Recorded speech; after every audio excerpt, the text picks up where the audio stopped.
About their choice is that, one, they're very honest, and two, they almost always align with what the teachers would have liked. It's a coincidence, I don't know. But they see the same qualities in the students that the teachers see. This year's female award winner, I'm going to present the female award winner, and Ryan Bradley will be presenting the male award winner. This year's female award winner demonstrates an amazing level of maturity and humility, and her peers see that. And she's very responsible. Her focus is very academic, and I think the only thing she missed this year was being on the missing homework list. She didn't make that list once. So that means she never had missing work. It's pretty amazing.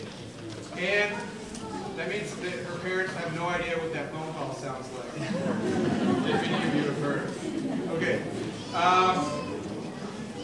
She is maybe overcommitted. She's in, I believe, band, choir, volleyball, yearbook, track, and she has a job.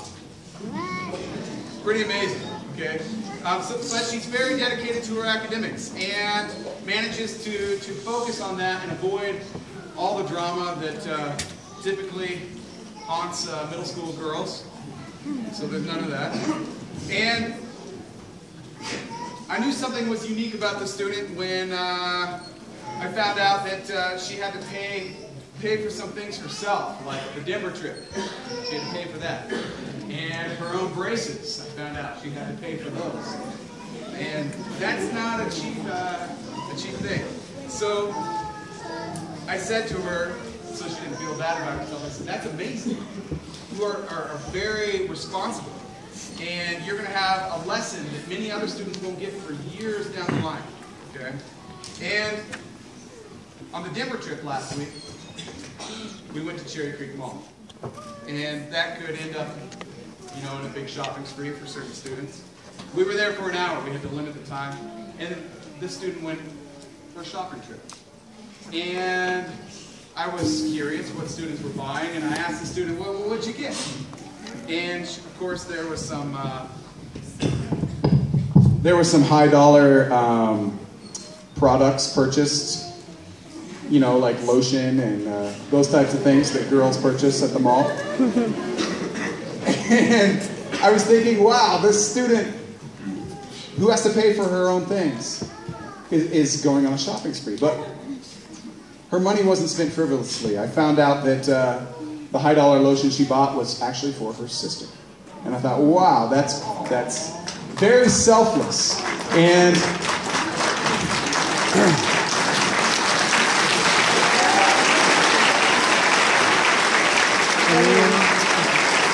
I couldn't agree more with this year's choice for Female Longhorn Award. That is Michelle Cabrera.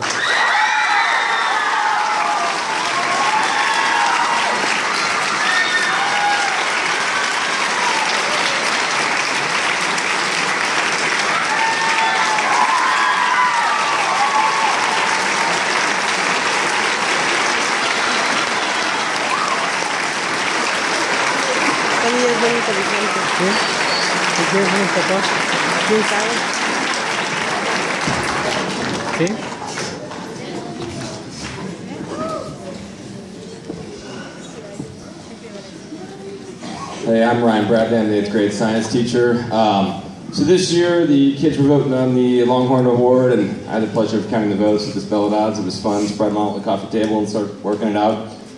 This individual was kind of a unanimous choice or an overwhelming choice by the students. When I think about this kid, I think about what Mr. Voss said earlier about grit.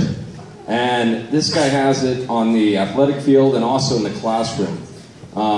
Sometimes we have kids who are really good students. Sometimes we have kids who are really good athletes. But it's not always the case that we have kids who are exceptionally competitive in the classroom and also on the athletic field. This individual started off this year with the conference championship football team. Finished out with a 3rd place in basketball in the Peg League, conference championship wrestling, and then did track. So he played 4 sports this year for the school, But besides playing those 4 sports, I think that he was actually more competitive in the classroom. I remember, asking him, hey, you need to push yourself a little harder, because he was a really good student in my classroom. He was consistently getting 3s, always had his homework in.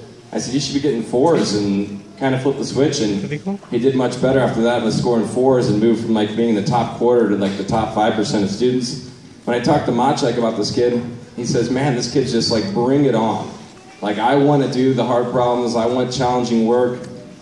For me, having coached him in wrestling, and I'm going to give away his identity right here, he's a heavyweight, okay? And heavyweights are big guys. Okay, they're really big guys, and one thing in wrestling is you have a choice sometimes on a coin flip, is you can take bottom or you can take top.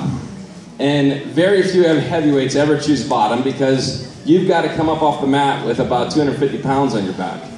And there's not many heavyweights who can do that at the high school level, but this guy, overwhelmingly, we told him to take bottom, and most heavyweights, you tell them as a coach, you say, hey, take bottom.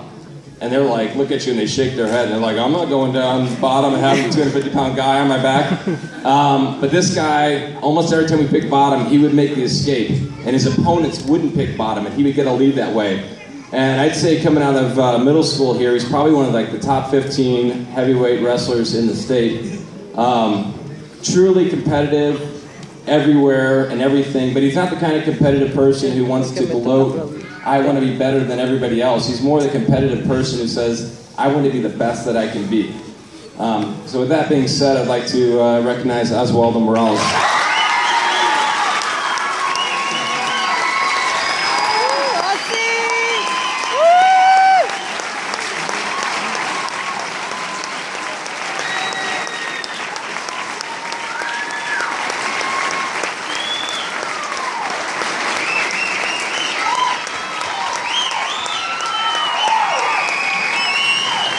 And now Miss Allison Belladez. Hi. I'm thinking that after all these years, I probably should have this memorized. And for the first year, I'm bringing my cards so I don't forget, because I invariably forget something.